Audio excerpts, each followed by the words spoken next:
Hello everyone.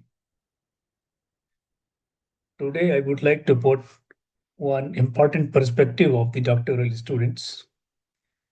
Uh, Actually, there is a major problem that the doctoral students at the beginning of the PhD journey, they have no idea how to proceed.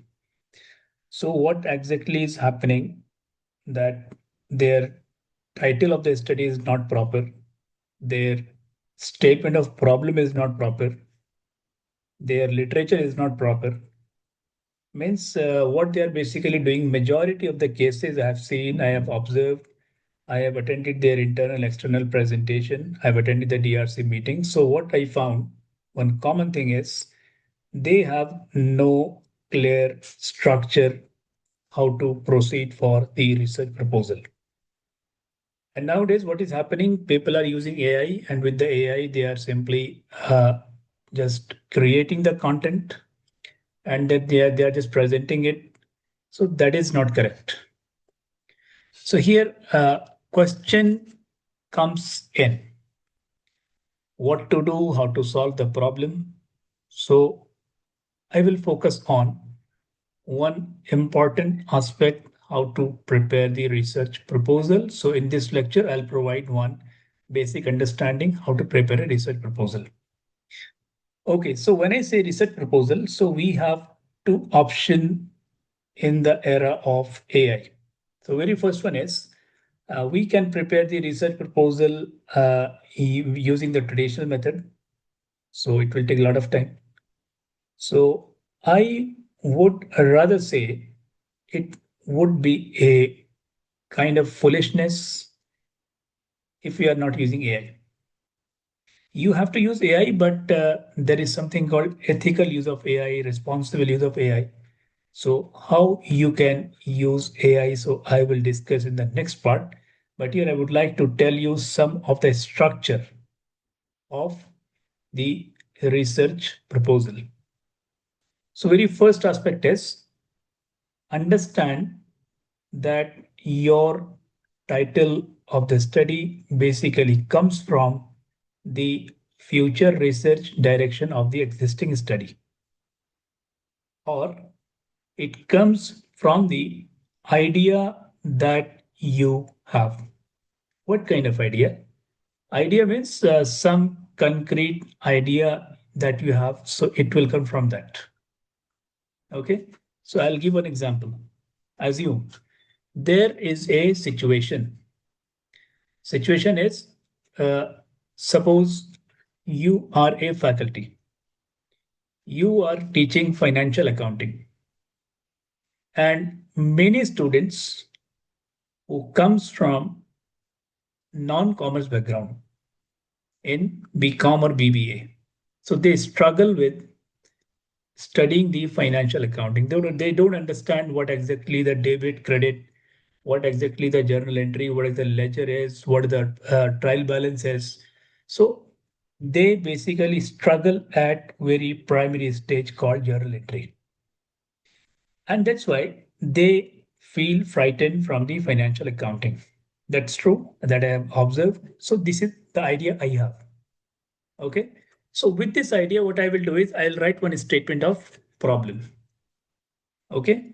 So that statement of problem, when I have with me, so I'll write in 500 words, maybe 1,000 words with full clarity.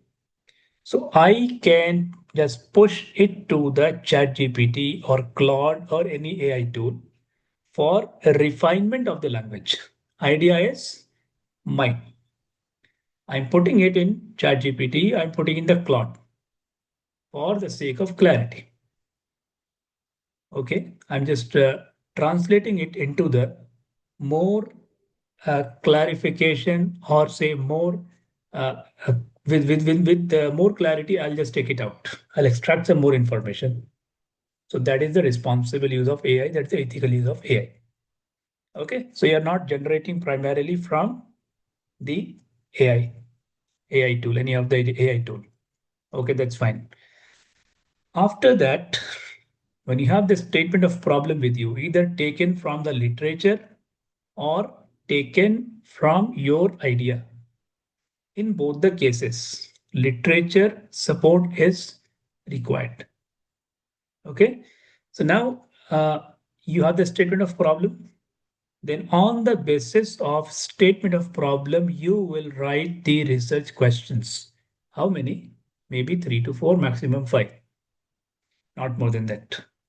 On the basis of the research questions, you need to write the objectives. The number of questions of research you have, the same number of objectives you will have. After the objectives, you need to identify the variables under each objective. Okay. So now question comes in, what kind of variable we should identify?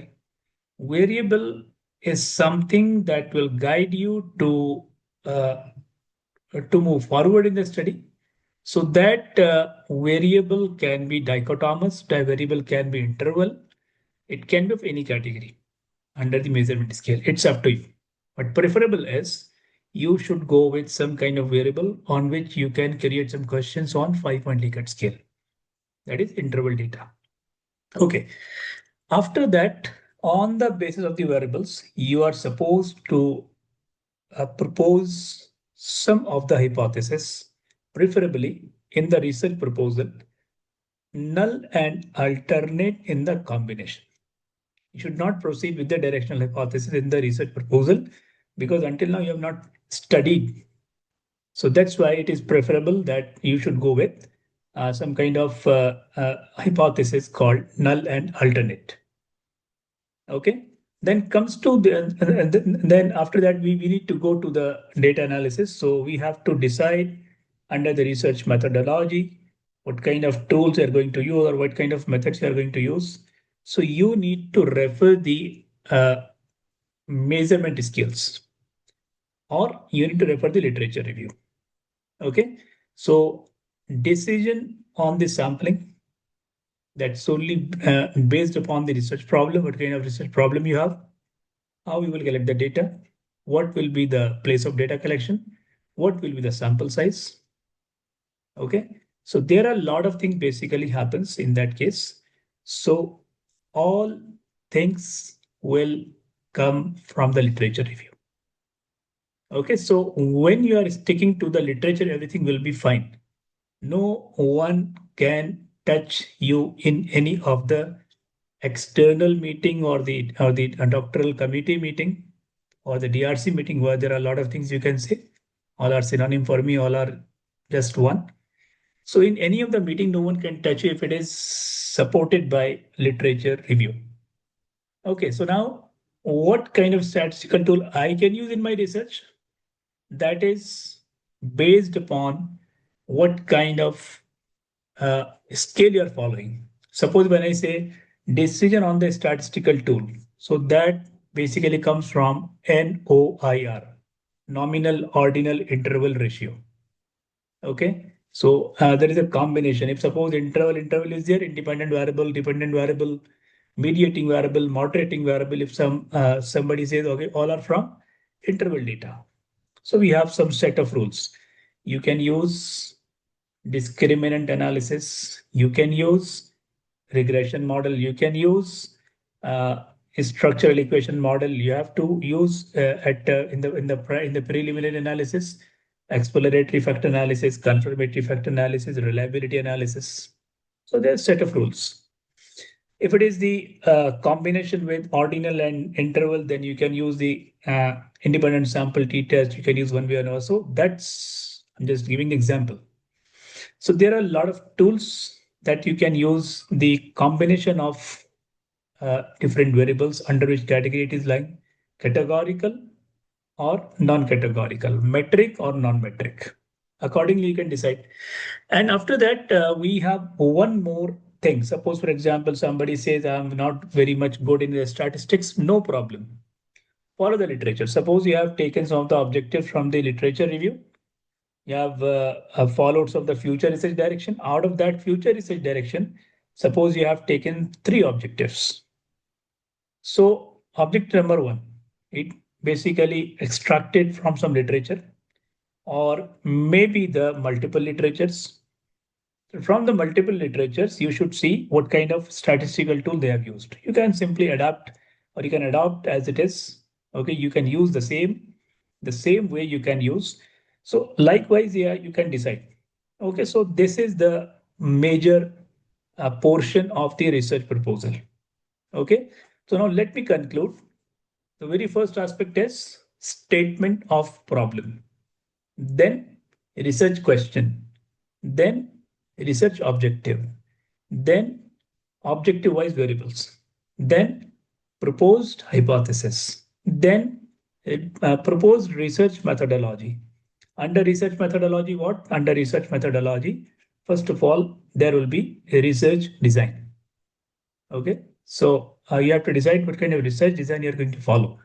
Then uh, data collection, place of data collection, sampling, sample frame, okay, and population size. So all these are the major aspect that basically comes under the research methodology, and then data analysis. Already I told what the data analysis, how you can decide using NOIR or literature review. And finally, you need to write the possible findings. So that is the shortest part of the the research proposal. So this way you can create a very good research proposal. So this is the specific research proposal that I'm talking about. So if you want to prepare a detailed one, so you can just write all things in detail. But preferable is when I say research proposal, so research proposal is small, only maybe some 10-15 pages. Okay, so this is all from my side. This I thought I should tell that what kind of problems are there, so how to solve that problems. So preparation of the research proposal must be as per the literature review, then everything will get resolved. Thank you very much. We will meet in the next session wherein I'll discuss in detail preparing the research proposal using AI tool. So that will be a very big lecture. So I'll create that in multiple parts. I think I'll take 3-4 parts of lecture. Because the topic is very big. So after that, I'll share it with you. Thank you very much. Have a nice day.